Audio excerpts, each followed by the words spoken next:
안녕하십니까. 안식일 이후 주님 안에서 평안하셨습니까? 이번 휴일 기간은 마치 연휴처럼 굉장히 길었습니다.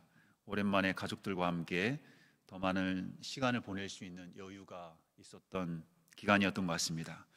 바쁘고 분주한 일상 속에서 잠시 숨을 고르며 사랑하는 이들과 따뜻한 시간을 보냈으리라고 생각합니다. 주님의 은혜 가운데 쉼과 복을 경험하셨기를 바랍니다. 원래는 이제 제가 계속해서 잠언 말씀을 하려고 계획은 했었습니다. 잠언은 우리 삶에 실제적인 지혜를 주는 귀한 말씀이기 때문입니다. 그런데 준비를 하면서 생각해 보니 아무래도 잠언과 같은 지혜서는 연륜과 경험이 깊으신 어르신 목사님들이 다루실 때 그 무게와 호소력이 더욱 깊게 전달될 수 있지 않을까라는 생각이 들었습니다. 그래서 오늘부터는 이전에 함께 나누다 제가 중단했던 하박국서 말씀을 다시 이어 설명해 보려고 합니다. 하박국이란 책은 매우 짧지만 깊은 질문과 응답, 고뇌와 찬양이 담긴 예언서입니다. 특히 우리 시대처럼 이해하기 어려운 현실 앞에서 왜라고 묻는 신앙의 질문에 귀한 통찰을 주고 있는 책입니다. 이 시간 하박국 선지자의 음성과 함께 하나님께서 우리에게 어떤 말씀을 하시는지 살펴보는 시간을 갖도록 하겠습니다. 오늘은 하박국 2장 1절을 살펴볼 텐데요. 그 전에 다루었던 하박국 1장의 내용을 신속하게 복습해 보도록 하겠습니다. 하박국 선지자는 대략 기원전 약 600여 년 경에 살았던 유다 사람입니다. 이미 북방 이스라엘은 기원전 722년에 멸망당했고 이제 600여 년 경이라면 이제 곧 바벨론에 의한 침공이 다가오는 시기였습니다. 아직 바벨론 침공이 이루어진 건 아니고요. 결국 이 시기는 유다 나라가 급속하게 쇠퇴하는 시기였고 불의함, 부도덕, 강포가 유다 땅에 송행하던 시기였습니다. 이런 상황 가운데서 하박국은 질문을 던집니다. 하나님 왜 아무 일도 하지 않으십니까? 이것이 바로 하박국이 당시 시대적 상황 속에서 직면했던 문제였습니다. 그래서 하박국 1장을 보면 선지자는 방황하고 염려하고 하나님께 불평을 쏟아내고 또 질문을 계속 던집니다. 첫 번째로 하박국 1장 2절을 보면 하박국은 하나님이 무관심하다고 그분을 비난합니다. 하나님은 지금 유다 땅에서 벌어지고 있는 일들에 대해 무관심하다면서 하나님께 따지고 있는 하박국의 모습을 보게 됩니다. 악함과 강포가 벌어지고 있어 하나님께 여러 의인들이 부르짖는데도 불구하고 유다 땅에 아무런 일이 일어나고 있지 않았기 때문입니다. 두 번째로 하박국 1장 3절과 4절을 보면 유다 땅에서 벌어지고 있는 일들에 대해서 하나님이 아무런 일도 하지 않고 있다고 하박국은 설명하고 있습니다. 하박국 1장 3절과 4절에 이렇게 말하고 있습니다. 어찌하여 내게 죄악을 보게 하시며 패역을 눈으로 보게 하시나이까?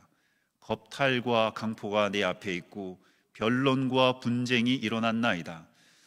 이러므로 율법이 해이하고 정의가 전혀 시행되지 못하오니 이는 악인이 의인을 애워쌌으므로 정의가 굽게 행하여 짐이니이다. 유다 땅에서 끔찍한 악한 일들이 벌어지고 있는데 하나님은 마치 아무것도 하지 않는 것처럼 보이기 때문에 하박국은 하나님께 질문을 던지고 있는 것입니다.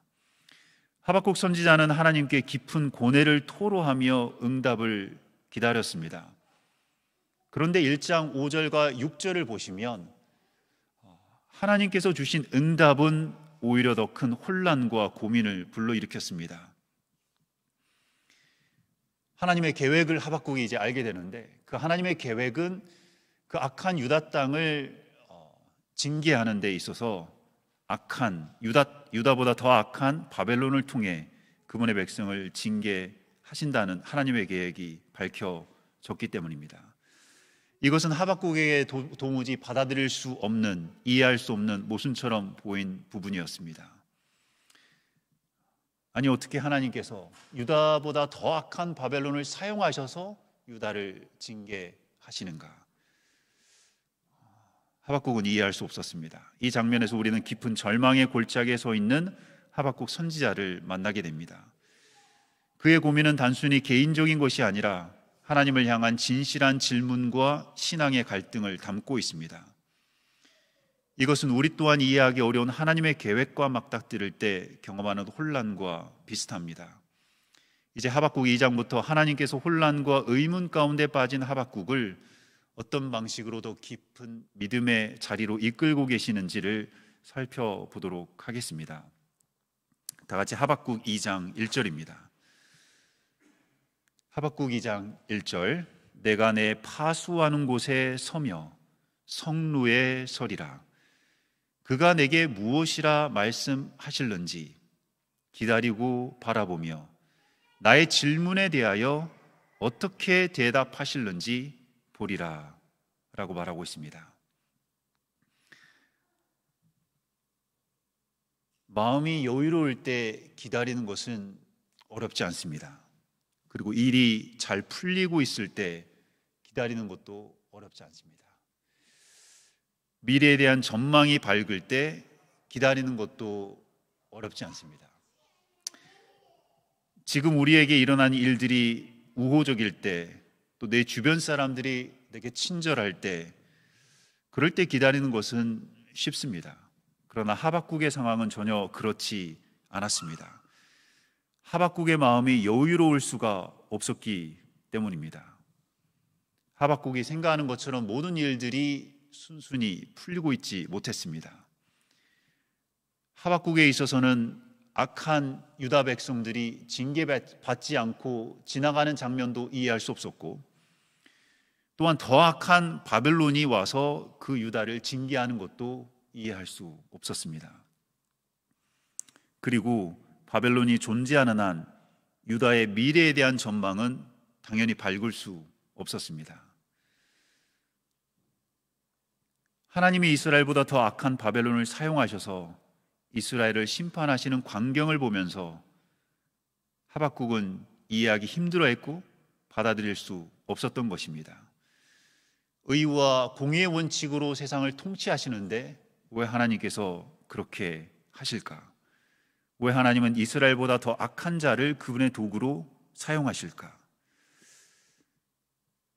우리 모두 인정하는 사실이지만 우리 인간은 너무나 연약합니다. 우리 인간은 참으로 부족합니다. 어쩌면 기독교 신앙의 묘미는 우리 인간의 온전함과 특별함과 독특함에 있기보다는 우리 인간이 죄인이라는 사실에 있을 것입니다. 그리고 그 죄된 상태에서 우리를 구원하시려고 주님이 오셨다는 사실이 기독교에 있어서 중요한 핵심입니다.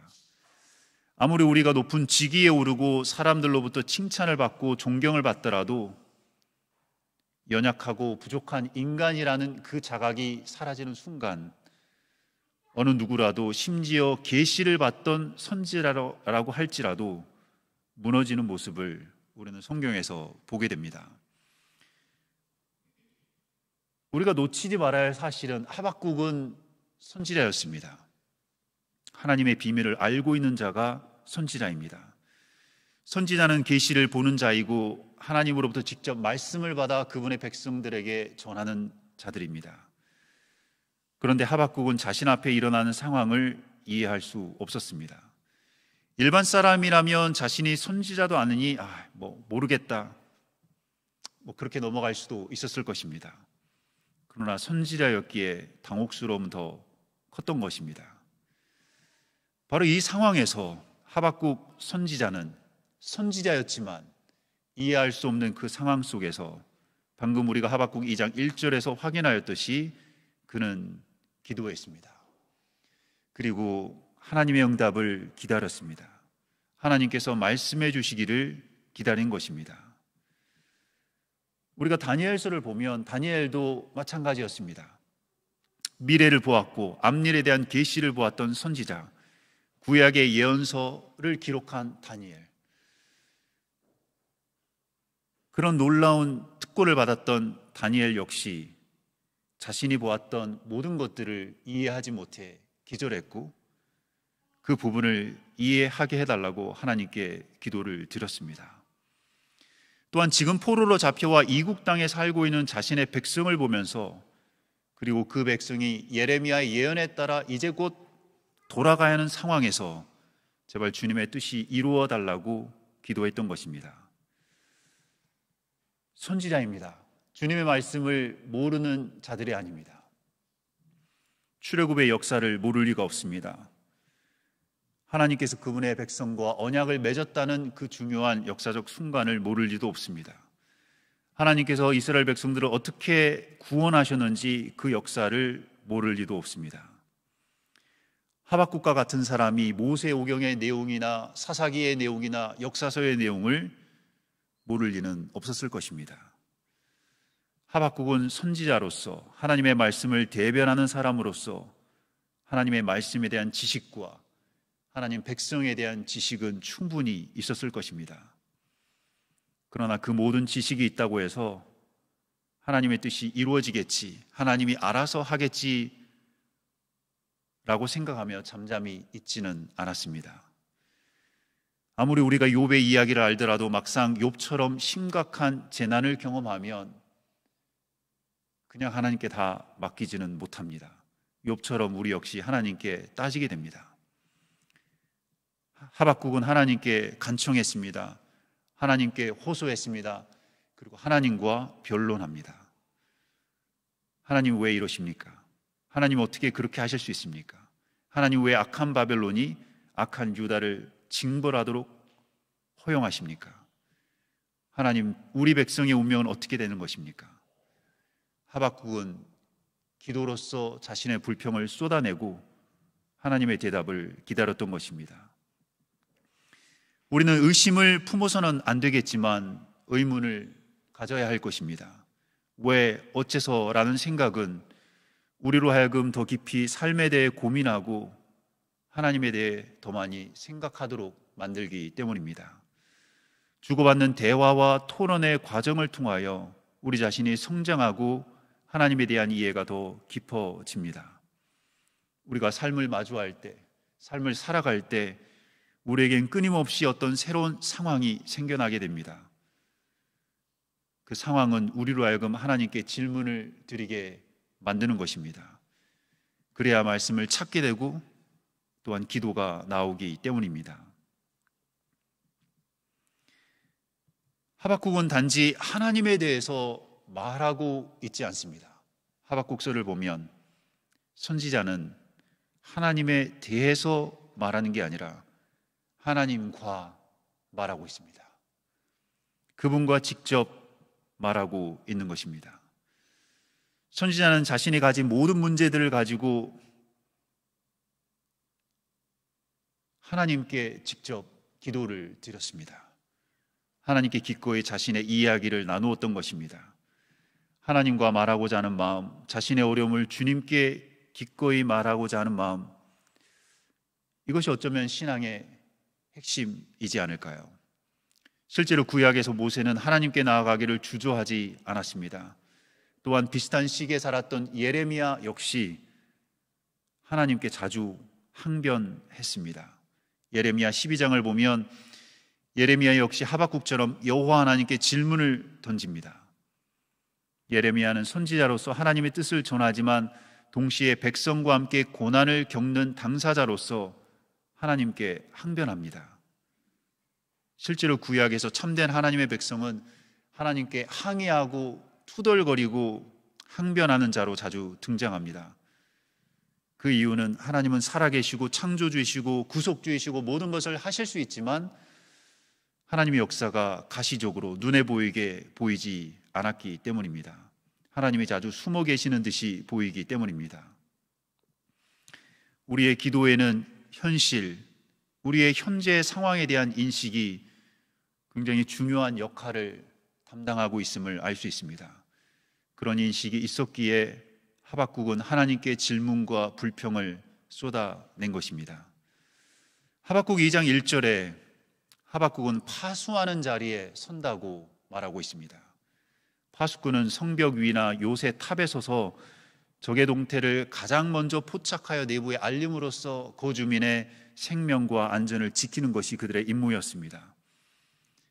에스겔의 파수꾼에 대한 내용이 나오지만 영적인 파수꾼은 단지 사탄의 유혹과 공격에 대해 경고하는 데서 그치지 않고 백성의 상태를 책임지는 중보자의 역할도 감당했습니다.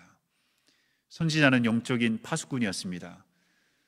백성을 위해 중보 기도를 하며 그들이 위험에 빠졌을 때 거짓 가르침과 잘못된 풍습에 대해 경고를 했던 사람들입니다.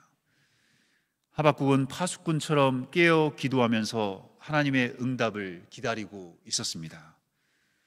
신약 복음서에 보면 종말론에 대해 설명할 때 주인이 왔을 때 깨어있는 자가 복된 자라라는 말씀이 나옵니다. 누가복음 12장 36절 37절은 이렇게 말하고 있습니다. 너희는 마치 그 주인이 혼인집에서 돌아와 문을 두드리면 곧 열어주려고 기다리는 사람과 같이 되라. 주인이 와서 깨어 있는 것을 보면 그 종들은 복이 있으리로다. 깨어 기도하면서 야곱처럼 주님과 씨름하는 자가 되어야 주님의 오심을 기쁘게 맞이한다는 것입니다. 현 시대에 대한 분명한 인식이 있어야 우리 모두 하박국처럼 깨어 기도할 것입니다. 하박국 2장 1절 후반부에 보시면 이렇게 말하고 있습니다. 그가 내게 무엇이라 말씀하실는지 기다리고 바라보며 나의 질문에 대하여 어떻게 대답하실는지 보리라. NIV 번역본에서는 하박국 선지자가 하나님의 답변을 기다리고 하박국이 자신이 제기한 불평에 대해 어떻게 대답해야 할지를 기다리는 것으로 해석하고 있습니다. 그리고 고대 시리아 역본과 여러 현대 번역본 그리고 방금 읽은 한글 개역 개정에서는 선지자가 여호와의 응답을 기다리고 여호와께서 선지자의 불평에 대해 어떻게 응답하실지를 기다리는 것으로 서로 다르게 나오고 있습니다. 물론 학자들은 어떻게 해석하든지 신학적 의미에 있어서는 별로 상관이 없다고 말합니다. 마지막 문구인 나의 질문에 대하여 어떻게 대답하실지, 하나님이 나의 질문에 대해 어떻게 대답하실지 보리라 이렇게 말하고 있는데요. 이 나의 질문은 몇몇 번역본에서는 나의 불평이라고 번역하기도 했습니다. 그러나 이 원어의 다른 뜻을 고려한다면 나의 책망이라고 번역해 놓은 것도 있습니다. 나의 책망으로 번역해 본다면 내가 책망을 받을 때 내가 어떻게 대답할지 살피겠다라는 뜻입니다. 다시 한번 그렇게 읽어보겠습니다. 하나님이 내게 무엇이라 말씀하실는지 내가 기다리겠다. 그리고 내가 책망받을 때에 내가 어떻게 대답할지 생각해 보겠다. 이렇게 번역했을 때 여기에 굉장히 중요한 의미를 우리가 이해해 볼 수 있습니다. 여기에는 신앙인의 기본 자세를 잘 반영하고 있습니다. 우리는 하나님을 알지만 동시에 잘 모릅니다. 우리는 세상을 알지만 또한 세상이 어떻게 돌아가는지 잘 모릅니다. 그렇기 때문에 하나님께 투덜거리고 하나님께 불평을 쏟아놓습니다. 시편에 나오는 수많은 탄원시들에서도 그렇듯이 하박국은 혹여 자신에게 잘못이 있을 수 있는 가능성을 열어놓았기에 하나님께 기도할 때 내가 책망받을 때라고 말하면서 미리 말한 것입니다. 자신이 처한 공경, 어려움, 이해하지 못함에 대해 하나님이 교정해 주시기를 기대하고 있는 것입니다. 선지자들도 혼란에 빠진 경우가 종종 있었습니다. 선지자들도 잘못 생각하여 하나님께 혼인한 경우가 있었다는 말입니다. 우리가 잘 아는 선지자 요나는 니느웨 백성을 구원하시는 것에 대해 이해하지 못했습니다. 그 악한 백성이 회개했다고 그들에게 선고된 심판을 내리지 않는 하나님을 이해할 수 없었습니다. 하나님은 이 선지자를 깨우치시려고 박넝쿨을 준비하셨다가 거두십니다. 요나는 그 박농쿨이 사라져 너무 뜨겁자 스스로 죽기를 구합니다. 수천 년이 지난 그 말씀을 읽음에도 불구하고 우리는 그 말에서 굉장히 공감할 수 있다는 사실이 신기할 뿐입니다. 우리도 얼마나 자주 사소한 것에 죽고 싶다는 말을 자주 합니까? 하나님은 너가 그 박넝쿨도 귀하게 보거든 이 큰 성읍 니느웨를 아끼는 것이 당연한 것이 아니냐고 요나 4장 10절에서 11절에 묻습니다. 시편 73편에 보면 아삽의 시가 나옵니다. 아삽은 죄인의 번영을 보고 거의 하나님을 떠날 뻔했다고 고백합니다. 성소를 통하여 악인의 최후를 보자 자신의 어리석음이 짐승과 같았다면서 회개하고 하나님을 찬양하게 됩니다. 그래서 잠언 1장 23절은 이렇게 말하고 있습니다. 잠언 1장 23절 나의 책망을 듣고 돌이키라. 보라 내가 나의 신을 너희에게 부어주며 나의 말을 너희에게 보이리라. 잠언에서 하나님은 책망이라는 수단을 통해 교훈을 주시는 분으로 등장하고 있습니다. 우리가 잘 알다시피 성령의 중요한 역할은 죄를 깨우치는 것이고 그것은 일종의 책망입니다. 그래서 잠언은 하나님이 주시는 책망에 대해 열린 마음을 가지라고 호소합니다.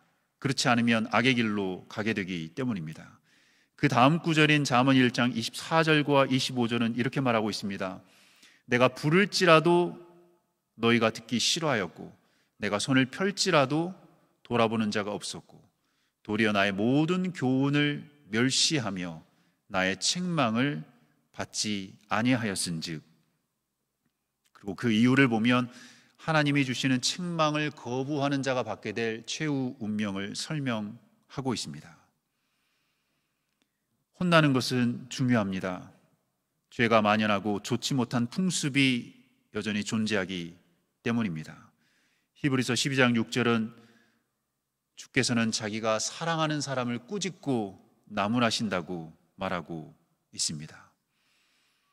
기도에 대한 하나님의 응답이 때로는 견책이 될 수 있습니다. 하나님의 견책과 훈계에 대한 열린 마음이 없다면 우리는 우리의 기도에 응답하시는 하나님을 인식하지 못할 것입니다. 우리는 여기서 하박국 선지자의 겸손함과 열린 마음을 보게 됩니다. 하박국 2장 1절에서 우리가 반드시 붙들어야 할 중요한 진리가 하나 있습니다. 그것은 바로 하박국 선지자가 사람의 답변이 아니라 하나님의 답변을 기다리고 있었다는 사실입니다. 그는 자신이 서 있는 자리에서 파수꾼처럼 깨어 하나님의 말씀을 기다렸습니다. 사람의 답변이 아니라 하나님의 말씀을 기다렸습니다. 그 이유는 모든 것이 하나님의 손에 달려 있음을 여전히 그가 인정하고 있었기 때문입니다. 우리는 가끔 시편에서 탄원시에서 사람들이 남을 저주하면서 하나님께 기도하는 장면을 볼 때 의아해하지만 그런 모든 탄원시의 결말에도 하나님을 찬양하는 내용이 나오고 있습니다. 여러분, 힘드시면 하나님께 불평하십시오. 하나님께 모든 것을 쏟아내는 것은 신앙인의 기본적인 자세입니다. 그러나 탄원시의 시편 저자들이든지 하박국이든지 누구든지 이 사실 하나만은 분명히 알고 있었습니다. 그것은 무엇이냐면 결국 모든 것이 하나님의 손에 달려있고 결국 하나님의 뜻이 이루어질 것이란 사실입니다. 온 우주 만물을 주관하시고 역사의 시작과 끝을 이끄시는 분이 하나님이십니다. 그러므로 어떤 인간적인 논리나 감정에 기대지 않고 하박국은 하나님의 응답을 구하며 기다렸습니다. 욥기에서도 욥의 문제는 하나님의 등장으로 해결되었습니다. 하나님의 욥의 문제에 대해 설명하지 않았습니다. 그러나 하나님의 임재와 그분의 등장으로 그의 문제는 해결되었습니다. 우리도 마찬가지입니다. 우리의 삶 속에서 반드시 들어야 할 음성은 하나님의 음성입니다. 물론 하나님은 때로는 말씀을 통해, 때로는 다른 사람을 통해, 때로는 어떤 다른 환경을 통해 우리에게 말씀하십니다. 하지만 중요한 것은 그것이 하나님의 뜻이라는 분명한 확신입니다. 하나님의 답변이 맞는지 분별하며 말씀과 기도로 그것을 확인하는 영적인 분별력이 우리에게 필요합니다. 그러므로 우리는 하나님의 응답을 기다릴 줄 아는 사람이 되어야겠습니다. 성급하게 결론을 내리지 말고 하나님의 시간이 이를 때까지 깊이 듣고 신중히 기다리고 끝까지 신뢰하는 열린 사람이 되어야 할 것입니다. 하박국처럼 파수꾼의 자리에 깨어 서서 하나님의 음성을 기다리며 그분이 주시는 훈계와 책망을 열린 마음으로 받아들일 수 있는 저와 여러분 모두가 되기를 간절히 바라면서 오늘 말씀을 마치겠습니다.